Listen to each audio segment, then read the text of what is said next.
محبة الشيخ والشكر اللهم صل على محمد وعلى آل محمد كما صليت على إبراهيم وعلى آل إبراهيم إنك حميد مجيد اللهم بارك على محمد وعلى آل محمد على إبراهيم وعلى آل إبراهيم إنك حميد مجيد.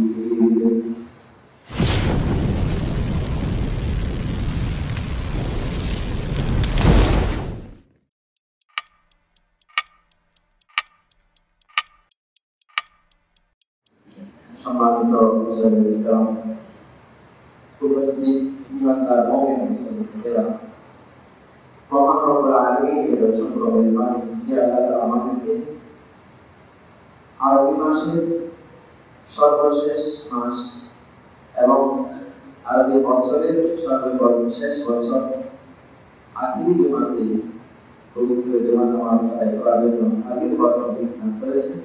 এজন্য রব্বুল আলামিনের দরবারে শুকরিয়া আদায় করি। আলহামদুলিল্লাহ। জিলহজ মাস 1445 হিজরি 1445 হিজরি সনের আখিরি মাস জিলহজ মাস।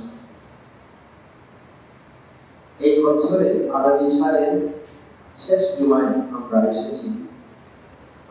আগামী জুমা হবে 1446 হিজরি প্রথম জুমা, আর আজকের জুমাটা হচ্ছে 1445 হিজরি শেষ জুমা। অর্থাৎ আরবি ক্যালেন্ডারে হিসেবে একটি বছরকে আমরা বিদায় জানাচ্ছি এবং আরেকটি বছরকে নতুন সালকে আমরা স্বাগতম জানানোর জন্য আমরা উপস্থিত আছি। তো মুহররম মাস, এই মাসের গুরুত্ব মর্যাদা সম্পর্কে আগামী জুমাতে ইনশাআল্লাহ আলোচনা হবে। আজকের জুমাতে আমি কোরআন কারীমের সূরা বাকারা থেকে আয়াত পাঠ করেছি এবং এই প্রসঙ্গে রাসূল পাক সাল্লাল্লাহু আলাইহি ওয়াসাল্লামের একটি হাদিস সুনানে তিরমিজির মধ্যে আসছে, এই হাদিসটা আমি পাঠ করেছি। কোরআনের আয়াত এবং হাদিসের আলোকে বর্তমান প্রেক্ষাপট অনুসারে কিছু কথা বলার জন্য আল্লাহ তাআলা তৌফিক দান করুন। আমিন। এবং আমরা যারা শুনবো আমলে নিয়ে ইখলাসের নিয়ে শোনার তৌফিক দান করুন। আমিন।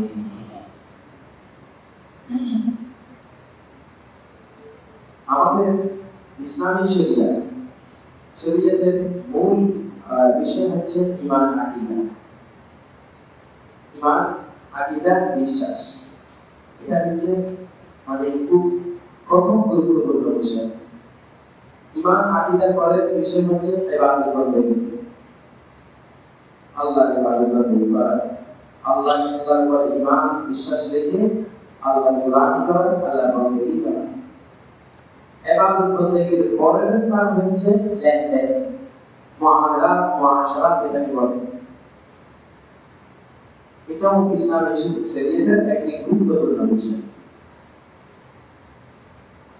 ইবাদত বন্দেগীর সাথে লেনদেন, মুআমালাত, মুআশারাত, লেনদেনের স্বচ্ছতা কত গুরুত্ব যে লেনদেন ছাড়া আল্লাহর কাছে ইবাদত বন্দেগী গ্রহণযোগ্য হবে না। লেনদেনের স্বচ্ছতা এবং সততা যদি না থাকে তো সেই ইবাদত বন্দেগী আল্লাহর কাছে কোনো মূল্য নেই। এজন্য ইসলামী শরীয়তের মধ্যে যেখানে ইবাদত বন্দেগীর গুরুত্ব আছে সেখানে লেনদেন এবং লেনদেনের মধ্যে স্বচ্ছতা এবং সততা বজায় রাখার গুরুত্ব সেরকম।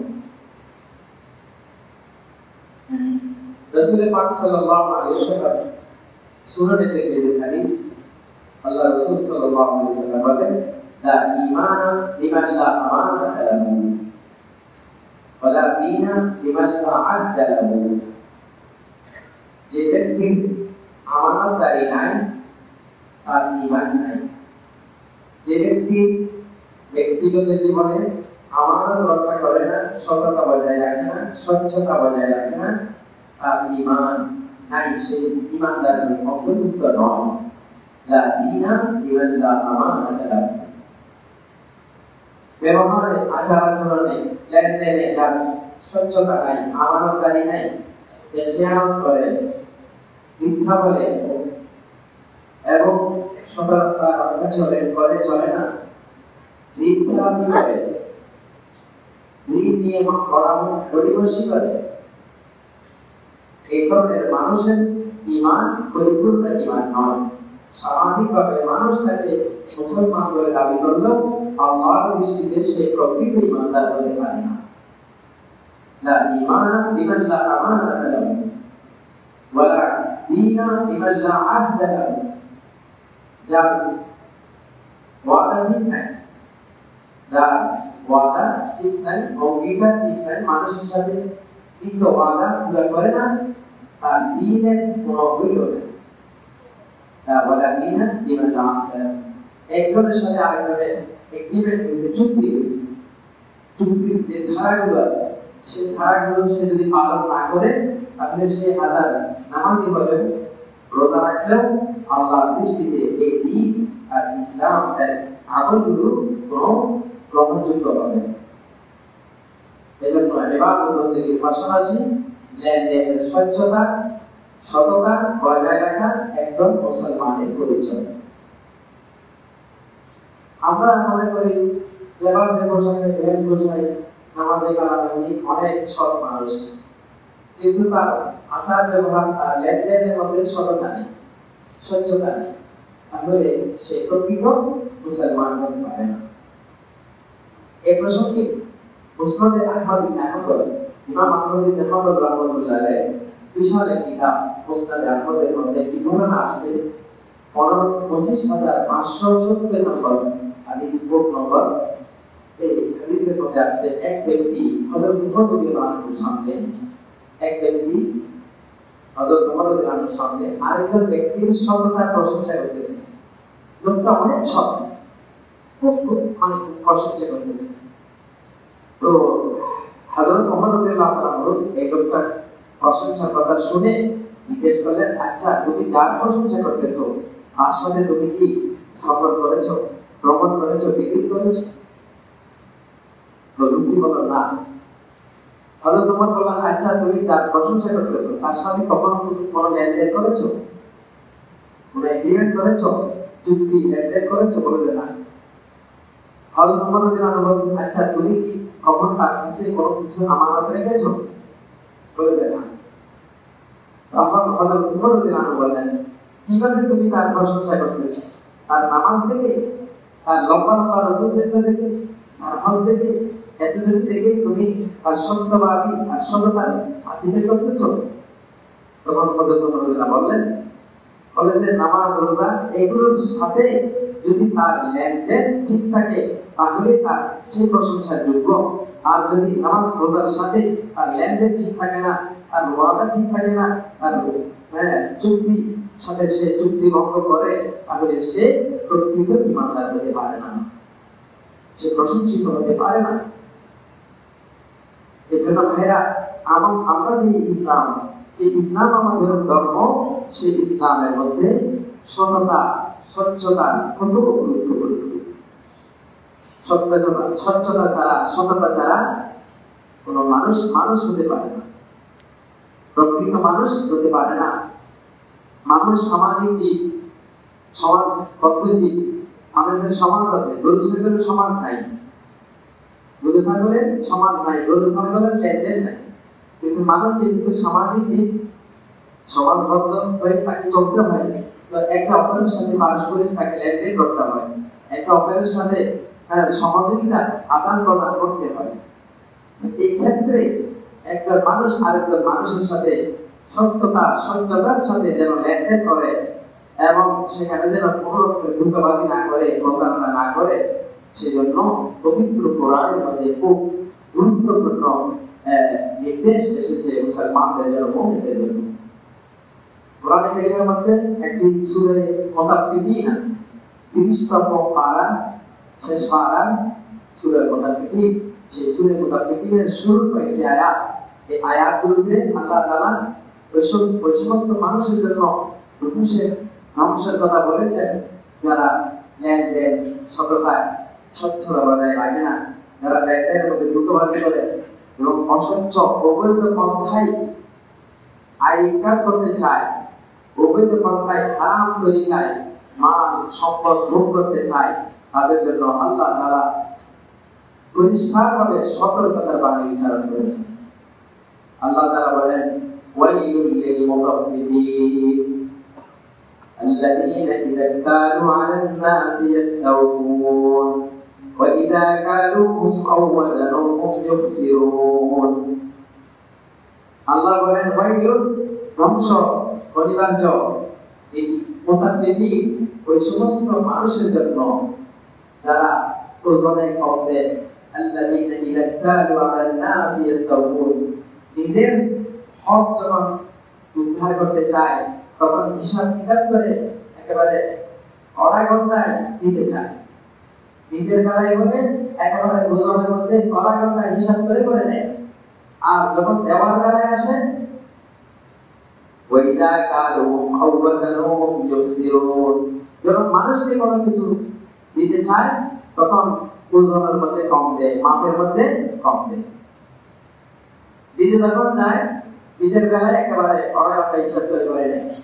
আর আরেকজনকে যখন দেওয়ার বেলায় আসে তখন দিতে চায় না, সঠিকভাবে দিতে চায় না, সঠিক ওজনে দিতে চায় না, সঠিক মাপে দিতে চায় না। এগুলো কোরআনের আয়াত।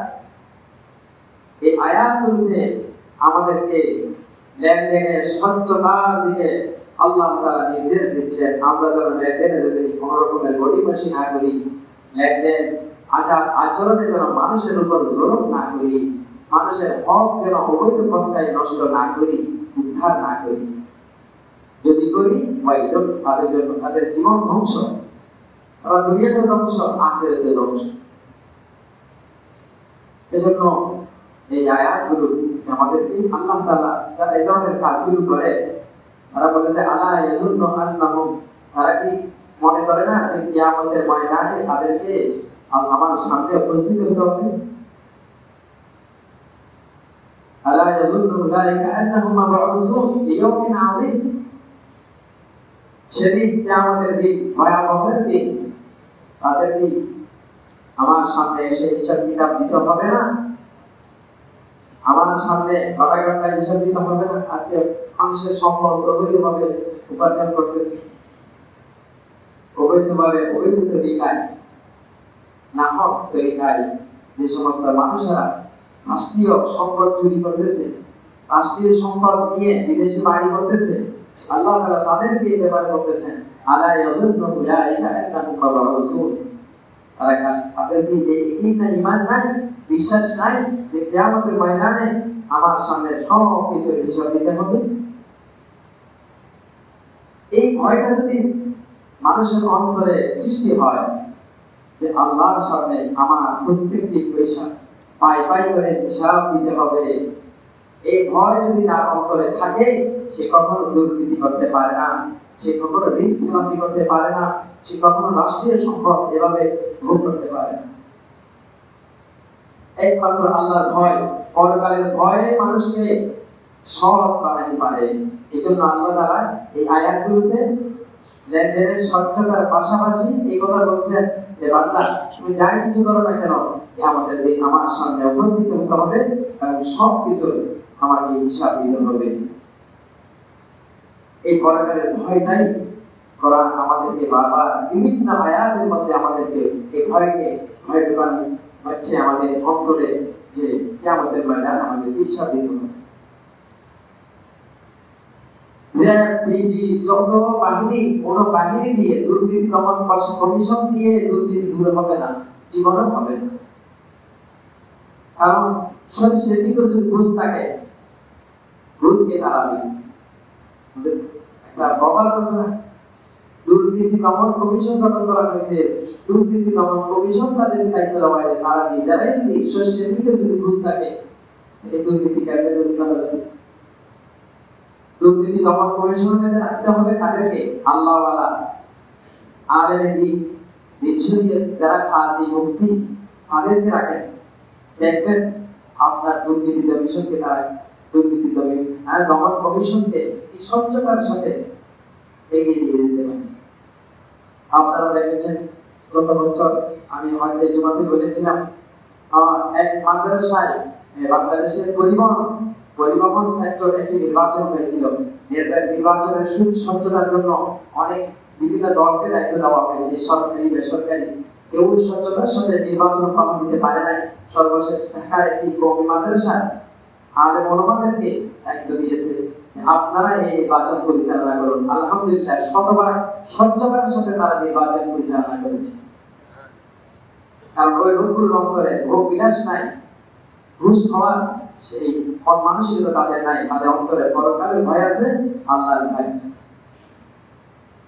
ইসলামকে রাষ্ট্র থেকে যদি ইসলামকে বিচ্ছিন্ন করার করা হয়, রাষ্ট্র থেকে যদি কোরআনকে কোরআনী শাসনকে যদি বিচ্ছিন্ন করা হয়, তুই ওই দেশের মধ্যে তো দুর্নীতির ডালাপালা শাখা প্রশাখাই গোজাবে।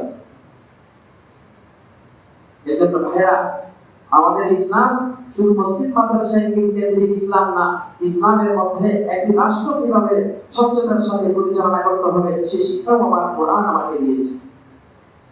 আজকে আমরা শুধু তাসবিহ তাহলিল আর নামাজ রোজা হজ যাকাত এর ভিতরে ইসলামকে সীমাবদ্ধ করে দিয়েছি।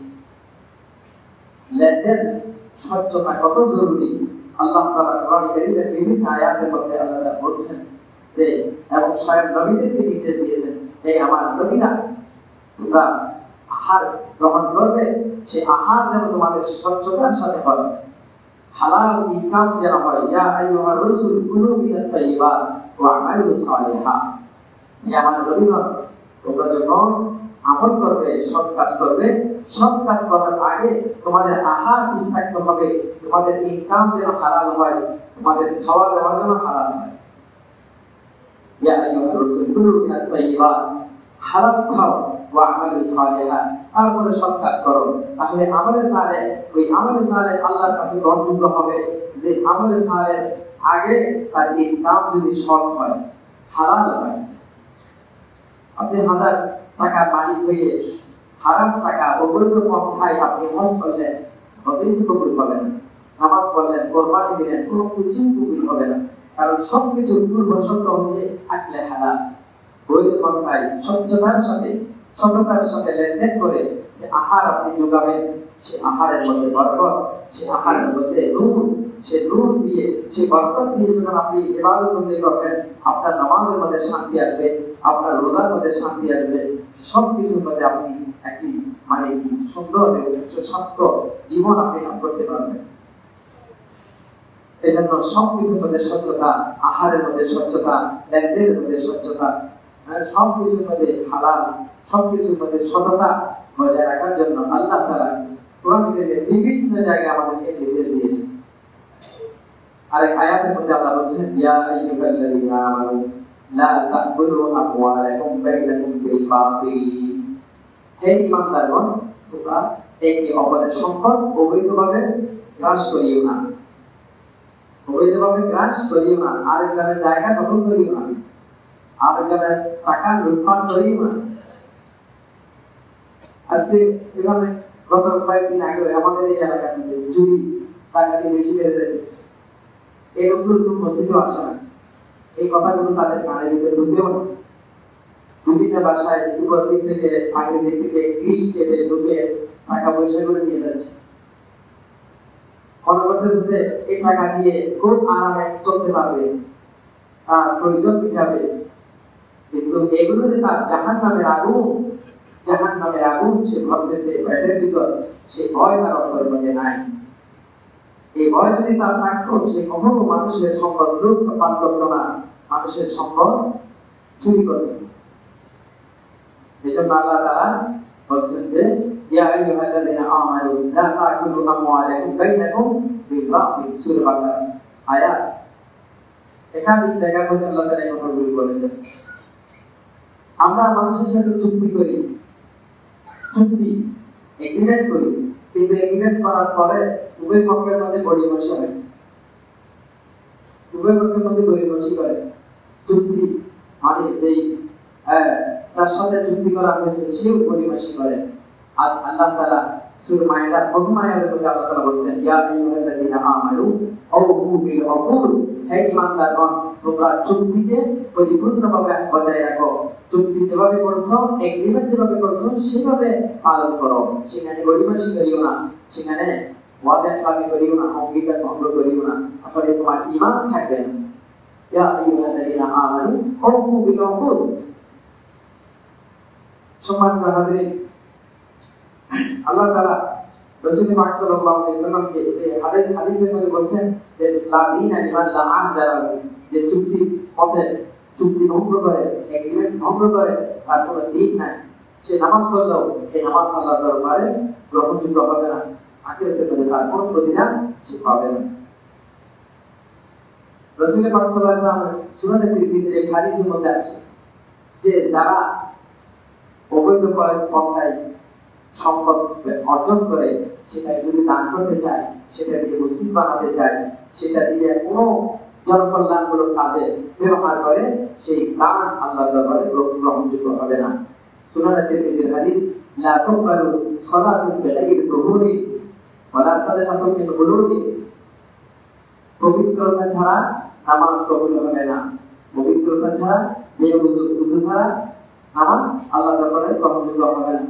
ওয়ালা সাদাকা বিগুলুল, এবং অবৈধ পন্থায় যে সম্পদ অর্জন করা হয়েছে সেই সম্পদ যদি আল্লাহর রাস্তায় ব্যয় করা হয়, সেই সম্পদ দিয়ে মসজিদ মাদ্রাসা নির্মাণ করা হয়, সেটা আল্লাহর নিকট আল্লাহর কাছে সেটা গ্রহণযোগ্য হবে না। অনেক মসজিদ কমিটিতে বিভিন্ন জায়গায় আমরা শুনি সুদের টাকা দিয়ে মসজিদ বানাতে টাইলস লাগাই দিয়েছে, মানে ওনাদের টাইলসের দরকার, হারাম হোক, হারামের টাকা দিয়ে মসজিদ সুদের করতেছে, টাইলস লাগাই দিয়েছে। নাউযুবিল্লাহ, উযুখানা বাথরুম এগুলো হারাম টাকা দিয়ে, এই হারাম টাকা দিয়ে মসজিদ মাদ্রাসা এগুলোতে ব্যয় করা মারাত্মক গুনাহ।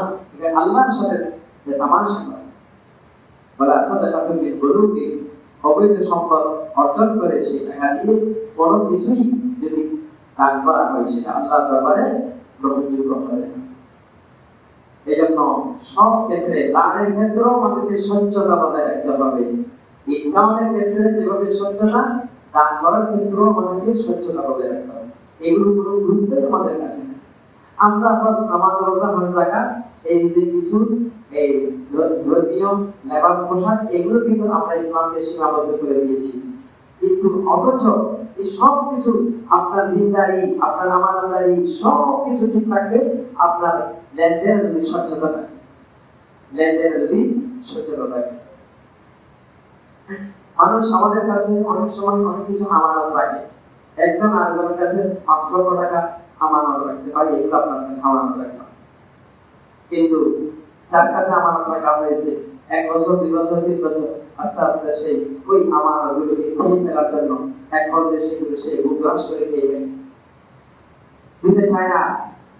হযরত আল্লাহ তাআলা বলেন, ইন্নাল্লাহা ইয়া'মুরুকুম আন তু'আদ্দুল আমানাতি ইলা আহলিহা, নিশ্চয় আল্লাহ তাআলা তোমাদেরকে আদেশ দিচ্ছেন যেন তোমাদের কাছে কেউ যদি কোনো কিছু আমানত রাখে, সেই আমানত মালিকের কাছে হস্তান্তর করে দাও, সে আমানত তার কাছে হস্তান্তর করে দাও।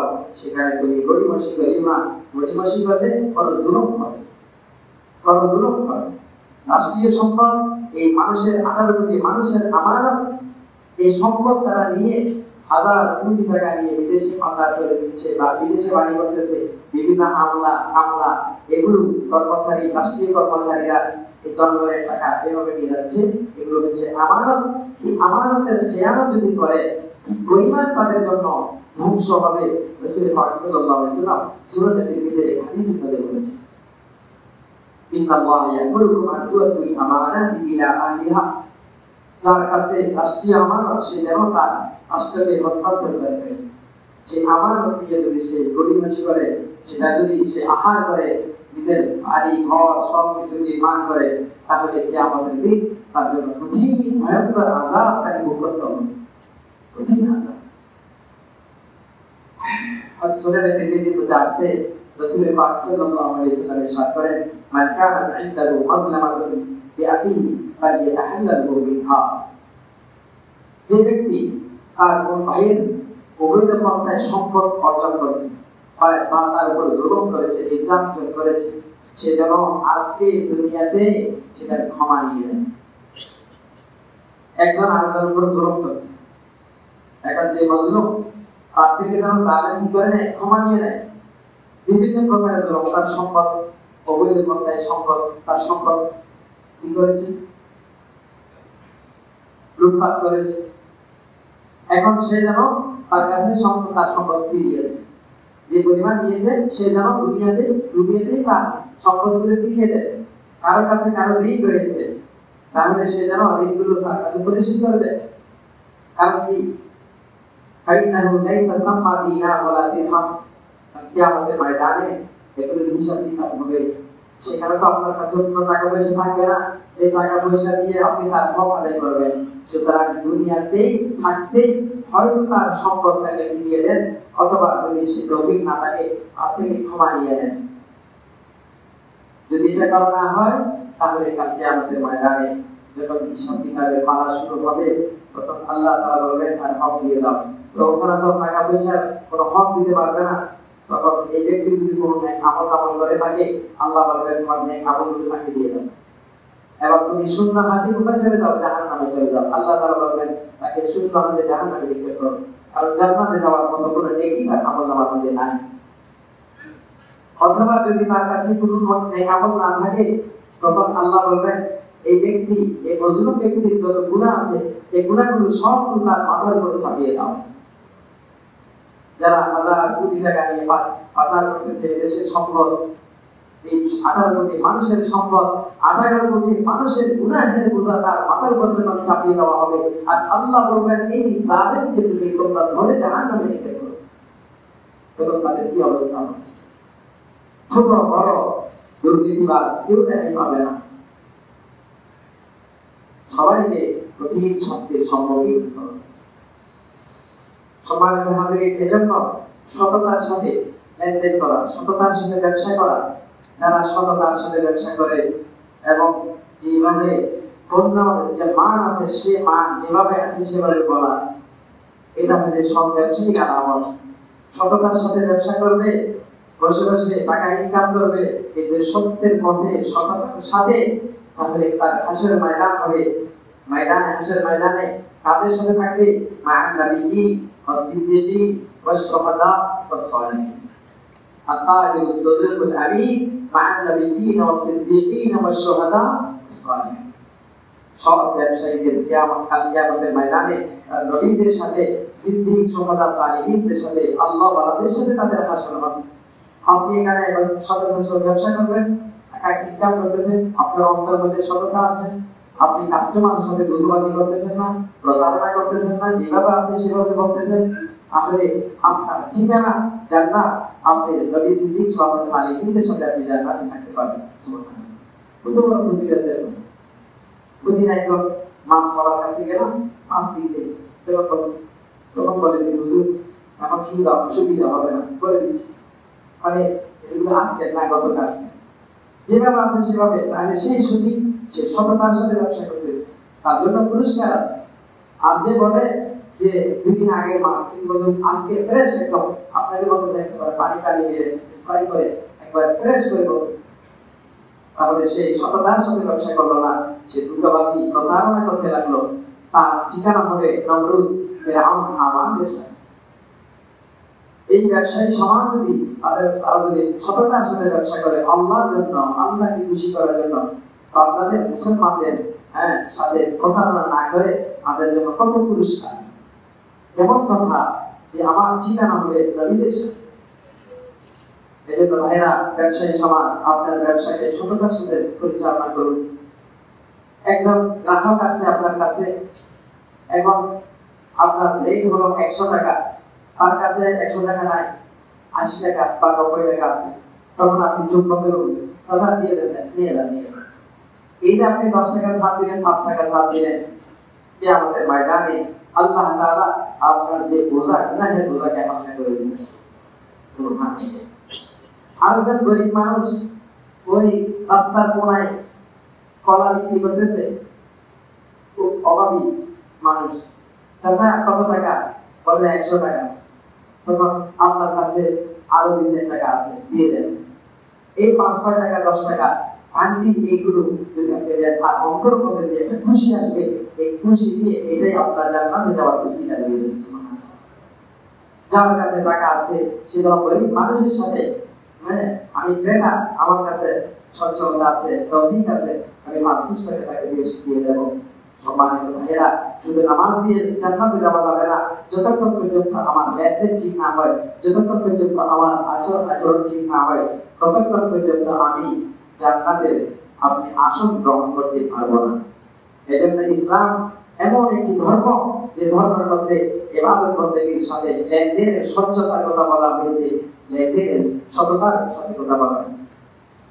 এক সাহাবী রাসূল পাক সাল্লাল্লাহু আলাইহি ওয়াসাল্লাম দরবারে এসে বলেন, ইয়া রাসূলুল্লাহ, আমি যদি আমার এই দান কুরবান করে আপনাদের সাথে লড়াই করতে গিয়ে আমি যদি শহীদ হয়ে যাই, আমার দেহ থেকে রক্তের ফিনকি বের হয়ে যায়, আমি কি আল্লাহর কাছ থেকে ক্ষমা পেয়ে যাব? রাসূল পাক সাল্লাল্লাহু আলাইহি ওয়াসাল্লাম বললেন, ক্ষমা পেয়ে যাবে, তবে কথা আছে। তবে হাদিসটা এইভাবে আসছে, সাহাবী জিজ্ঞেস করলেন, ইয়া রাসূলুল্লাহ, আমি যদি জিহাদের ময়দানে গিয়ে কাফেরদের সাথে লড়াই করতে করতে শহীদ হয়ে যায়, আল্লাহ কি আমাকে ক্ষমা করে দিবেন? রাসূল পাক সাল্লাল্লাহু আলাইহি ওয়াসাল্লাম, হ্যাঁ, তোমাকে ক্ষমা করে দিবেন। ওই সাহাবী এই কথা শুনে ভ্রমণ দিতেছে জিহাদে যাওয়ার জন্য। আল্লাহ রাসূল বলেন, এদিকে আসো, কথা আছে। তবে তবে যদি মানুষের কোনো হক যদি তোমার মাথায় থাকে, তখন তুমি শহীদ হলেও আল্লাহর রাস্তায় জিহাদ করতে করতে যদি শহীদ হয়ে যাও, তবু কিন্তু সেই হক আল্লাহ তাআলা ক্ষমা করবেন, তোমার গুনাহ মাফ করবেন। তাহলে যেখানে শহীদ যে আল্লাহর রাস্তায় শাহাদাত বরণ করে নিজের জান কুরবান করে দিয়েছে, সবকিছু আল্লাহ তার জন্য জান্নাত রেডি করে রাখছে, কিন্তু একটা ব্যাপারে সে আটকে যাবে, সেটা হচ্ছে মানুষের হক। মানুষের হক যদি রেখে যায়, শহীদের জন্য কোনো ক্ষমা নেই। তাহলে আমরা যারা সাধারণ মুসলমান আছি, আমরা কিভাবে বসে আছি যে মানুষের হক নষ্ট করে লম্বা লম্বা রুকু করবো, সিজদা করবো, হজ উমরা করবো, আর কিন্তু মানুষের বোনের হক আদায় করি না, বোনের সম্পত্তি মেরে খেতেছি। অনেক ভাইরা আছে বোনদের সম্পত্তি কি করে লুটপাট করে খেয়ে ফেলে, অবৈধ পাবে, দখল করে ফেলে। এরকম অনেক ভাই আছে, উনি হাজী সাহেব, বড় মসজিদের সভাপতি সাহেব, বড় মাদ্রাসার মোহতামিম সাহেব, আর উনি বোনদের হক আদায় করে না। যত বড় ভুল আল্লাহর দরবারে এদিন তার কোনো দাম নাই। লা দীনা লা ঈমানা লিমান লা আমানাতা লাহু, যার সততা নাই তার কোনো ঈমান নাই। এজন্য ইসলাম এমন একটি ধর্ম, এই ধর্মের মধ্যে যদি আমরা প্রবেশ করতে চাই, তাহলে আমাদেরকে আমাদের লেনদেনের স্বচ্ছতা বজায় রাখতে হবে, সর্বদা সত্য কথা বলতে হবে, সততার সাথে মানুষের সাথে আচরণ করতে হবে। আমার মুখ দ্বারা যেন আরেকজন মুসলমান কষ্ট না পায়। আল মুসলিমু মান সালিমাল মুসলিমুনা মিন লিসানিহি ওয়া ইয়াদিহি, সত্যিকারের মুসলমান তো সেই যার হাত এবং মুখ দ্বারা, যার আচরণ দ্বারা, যার লেনদেন দ্বারা আরেকজন মুসলমান কষ্ট না পায়, আরেকজন মানুষ যেন কষ্ট না পায়। এই জন্য আসুন আমরা নামাজ রোজার পাশাপাশি আমাদের লেনদেন যেন আমরা সঠিক করি, আমরা যেন মানুষের সাথে ধোঁকাবাজি না করি। মনে রাখতে হবে, প্রত্যেকটি ধোঁকাবাজি, প্রত্যেকটা ব্যবহারী, প্রত্যেকটা ওয়াদাখেলাফি, প্রত্যেকটা মানুষের সাথে অসৎ আচরণ, এগুলো আমাকে এগুলোর আযাব আমাকে ভোগ করতে হবে। হয়তো দুনিয়া এবং দুনিয়াতে আমাদের আখিরাতে, দুনিয়া আখিরাত দুটোই যেমন আমাদের যারা এই অবৈধ পন্থায় সম্পদ অর্জন করে, শেষ বয়সে তারা পাগলের মতো হয়ে যায়, স্বস্তিতে ঘুমাইতে পারে না। কিভাবে আমি মনে করতেছি মানুষের টাকা অবৈধ সম্পদ অর্জন করে 10 টাকা বাড়ি করবো, আর আমি শান্তির সাথে চিরস্থায়ী ভাবে এই দুনিয়ার জান্নাতে থাকতে পারবো, এরকম ধারণা করে আছি আমরা। প্রত্যেকটি হারামের টাকা জীবনের শেষ মুহূর্তে, অন্তিম মুহূর্তে যারা যন্ত্রণা বাড়াই দিবে, পাগলের মতো হয়ে যাবে, এক পর্যায়ে সুইসাইড করার জন্য উদ্যত হয়ে যাবে। এই জন্য ভাইরা কম খাবো, ওই টেবিল বরকতময় টেবিল, যে টেবিলের মধ্যে হালাল ইনকামে ডাল ভাত আছে, ওই টেবিলের যে ইনকাম, যে টেবিলের মধ্যে হারাম টাকা দিয়ে ভরপুর 18 আইটেম 20 আইটেমের খানা, হারামের টাকা। এই জন্য আসুন আমরা যদি সত্যিকার মুমিন মুসলমান হই, তাহলে আমাদেরকে লেনদেনের স্বচ্ছতা, আমি ব্যবসায়ী হলে সৎ ব্যবসায়ী হব, আমি পেশাজীবী চাকরিজীবী হলে সততার সাথে চাকরি করব, দুর্নীতি করব না। আর যে কোনো পেশায়, যে কোনো রাস্তায়, যে কোনো কাজে আমি থাকবো, আমার সততাকে আমি আগে রাখবো। আল্লাহ তাআলা আমাদের সবাইকে সত্যিকারের মুসলমান হওয়ার তৌফিক দান করুন, সততার সাথে আমানতের সাথে লেনদেন করার তৌফিক দান করুন। আমিন। সাল্লাল্লাহু তাআলা আলা নবিয়িনা মুহাম্মদ ওয়া আলিহি ওয়া সাহবিহি আজমাইন।